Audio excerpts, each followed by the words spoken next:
So, did some cutting. Oh.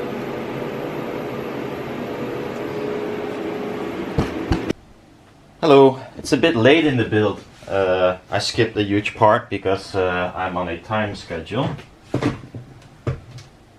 I got 7 days left, and this is just a thing I wanted to test.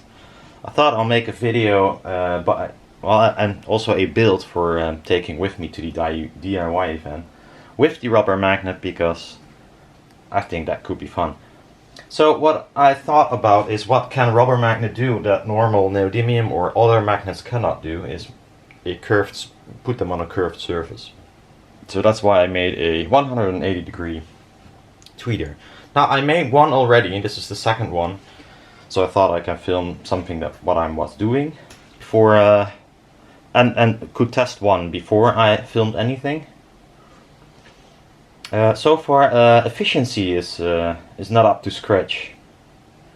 That's too bad. It's because rubber magnet has like half the magnetic field, slightly less even, than my neodymium 32. It still has twice the magnetic field of my other rubber magnet. So that's why I thought I might give this a try. But yeah, efficiency is really low. So to make them with my woofers, I even have to like put 4 dB extra into it, which is not ideal. If I made a push-pull, it could work out, but making a push-pull means there's more magnets in the way of the membrane, and usually the frequency plot does not look nicer. Then distortion should be lower though. But since this is curved, keeping a distance from the magnets accurately is quite hard. Since I built this for the first time, I made a few weird, stupid mistakes, and I kind of botched it together, the other one, and I will do the same with this one, so be aware of that. Yeah, since my membrane is actually smaller than this, I have to add another layer of foam, which I somehow, in my drawing, did not. And I could not find where it was wrong, where I made the mistake, but it was in the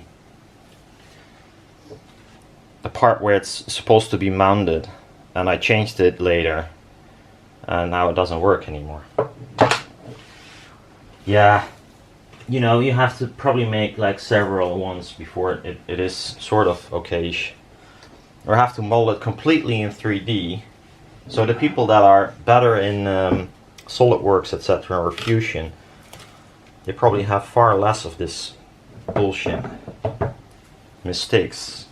But I am not skilled to use it. So I might need to add some magnets, otherwise it won't work. Damn it! That was the most annoying part as well. I think I tried to get it out of my memory doing this, because it's no fun.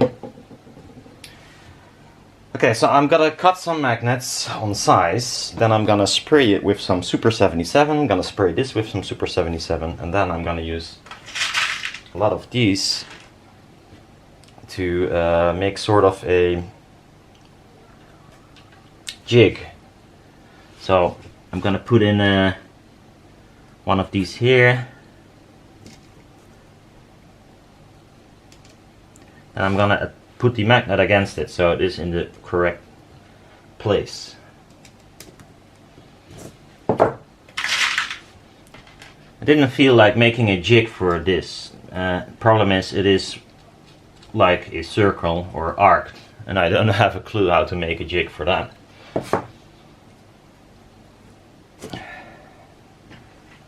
So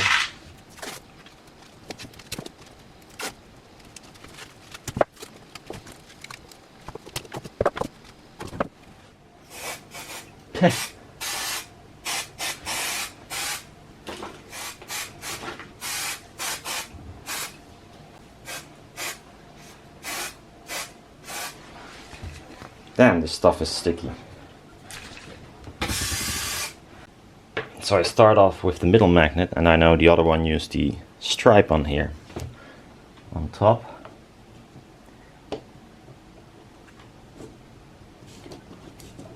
Ooh, that's really sticky.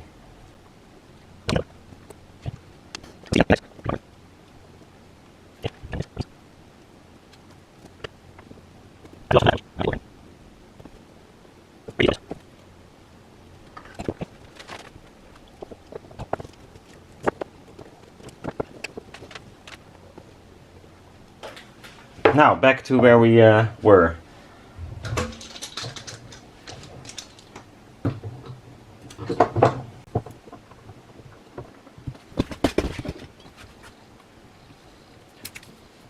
The annoying part, the tricky part. Oh.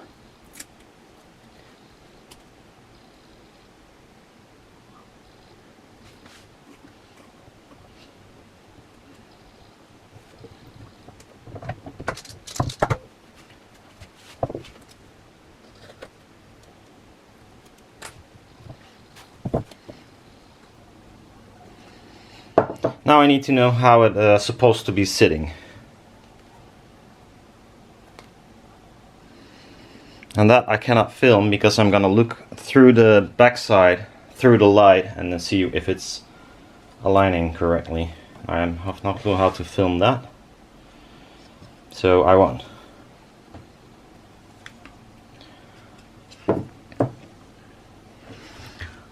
So it is a bit,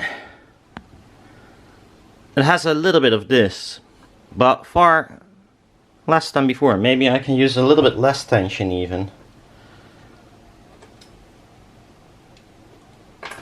If I can get it off again. Now these are all full of glue, so I'll get rid of those. The rest is good.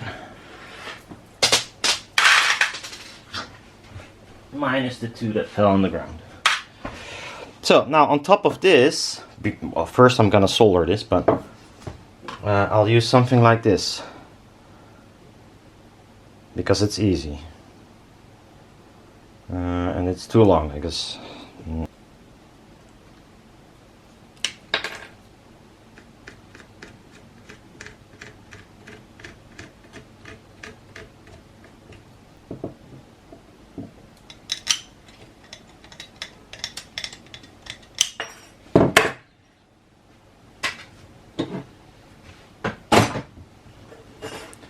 oh, fuck.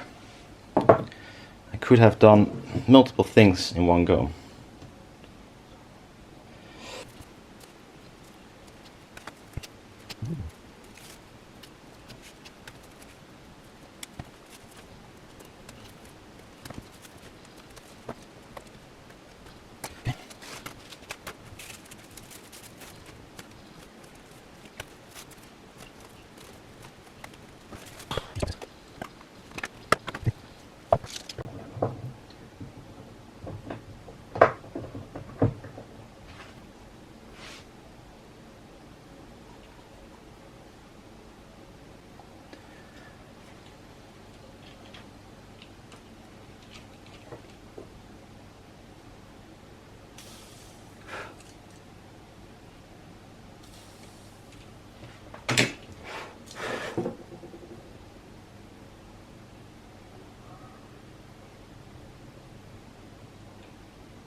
Ow, that's hot. Ow, that's hot as well.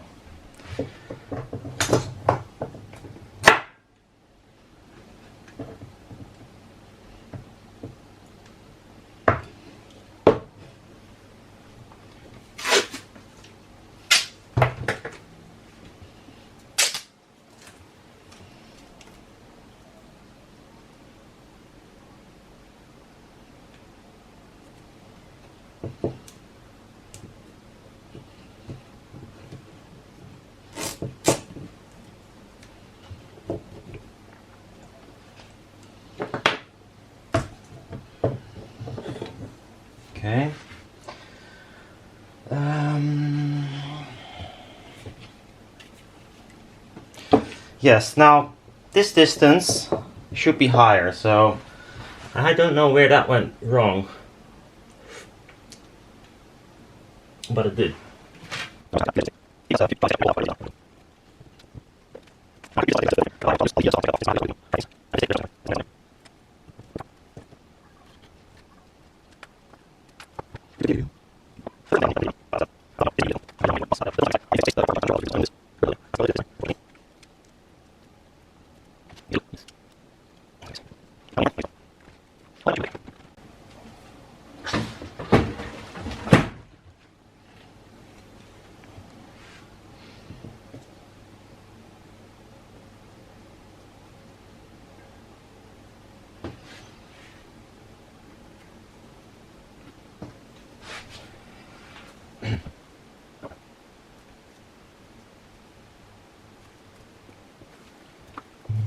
Now I want to use tape to put it on here, but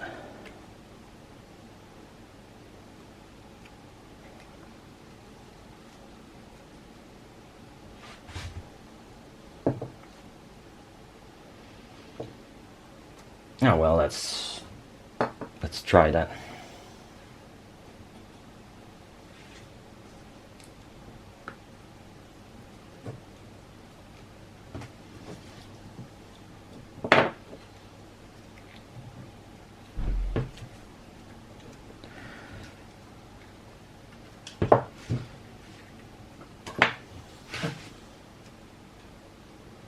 You know why circles are much harder? If you put this foam on, it changes the tension as well. You cannot get it on like a straight piece without tensioning it somewhere more than at another spot. Okay, I'll use clamps for now, and the reason is I want to know if it like rubs or, you know, make noises, and address that before I use tape, as I did with the other one. You will see. Maybe when you see it, they're both taped, but first I'm gonna check it like this.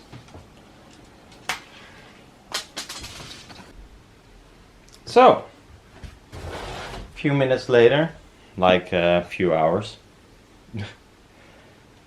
This is a CD. Very nice. This is some, and what is it, glass wool. And this is the whole thing. And I got one over there as well. Now, I want to say that this is definitely a test. In this case, it's a prototype kind of thing. I mean, it's tape everywhere. I did not want this aluminium grit here, but I needed something to hold the other foamy bits. Now, I can assure you that the same kind of loudspeaker is much easier to make if it's not curved. Curvatation makes it like gazillion times more difficult. And I even wonder, this is 180 degrees dispersion. I don't know if I actually need that. I think I went with this because first I want to make like a completely omni, which is like ridiculous difficult because you have to like in the middle get rid of the sound from the back to the front because it will fuck everything up. So I went for a half of a circle, which is 180 degrees, which is way too much, I think, even. So how, well, I'm not gonna show you measurements right now. I will do in the next video when I play a tune, I guess. That's you know, because you're looking at two speakers playing a tune, you might as well look at some measurements. They cannot play insanely loud. It's really hard to get the foil in the place you want it to be. I must say the second one, which is the one I took some video of, was easier, and I think it might have to do with the side traces I made. Look back at the video about the membrane itself. Well, it's the same video, but this one has like these traces on the sides to make it a little bit more sturdy. This one does not have it because I didn't have a clue. I still don't have a clue how to produce these like well, all the same. I mean, this feels all floppy, and of course it's used tape as well, and I had to add some extra tape to make the distance bigger, which in my drawing was not at all the case. It is exactly as my drawing, but it doesn't work out as my drawing. So there is something to be learned. Probably a lot to be learned. I would never go for 180 degrees again, I think, because it's kind of useless to have, at least that's what I think right now. It might be kind of useless to have like perfectly top end on this side of the loudspeaker. I mean, no one is listening on the sides of the loudspeaker. I probably have a good stereo image in between the loudspeakers. At least this one is not gonna be the trouble. It might even be the woofer. So yeah, I might have to adjust that. I will show you some measurements of like dispersion, etc. For sure, and there might be differences, of course. I'm pretty sure. Vertical dispersion is also pretty good because the piece that's actually playing is like 3 centimeters. That's still way more than a regular tweeter, but it's also way less than any planar magnetic because usually they're tall instead of wide. And I chose for wide, but because of the curve, dispersion is still good. At least that's the idea. By far it's perfect. So I have to play a lot of music and I'll do some measurements and then again I'm probably still not sure. But this might be something I'll take along to the DIY audio thing because it's a kind of funny thing. Oh yeah, there's one thing. I used rubber magnet for this since it can bend. That was the whole idea. But I might have taken it a little bit too far. As in, the efficiency is very low. And that might be because of the tolerances. If you bend something, the magnet is fine, but bending the membrane is quite hard. And I think the tolerances are not good enough to have high efficiency as well. The magnet is, half as strong as neodymium. So with neodymium I could get away with this part only, this part here, because half of it would be like 3 dB. This would be 6 dB difference. So 6 dB is quite a lot of difference. So although the this rubber magnet is twice as strong as my old rubber magnet, it's also half the magnetic field a normal N32 has. So keep that in mind. If you want the rubber magnet, keep in mind that it's still very low efficiency, but at least 6 dB louder than the other magnet. Keep that in mind. Don't order a few 100 meters and then you will be disappointed. I will not take your magnet back, so keep that in mind. Be aware if you buy something like this. I told it many times. If you're not watching the whole video, that's your problem. Or look at the specifications or whatever. But yeah, there they are. It looks kind of funny. I put this CD on because, there's less frequencies shorting out.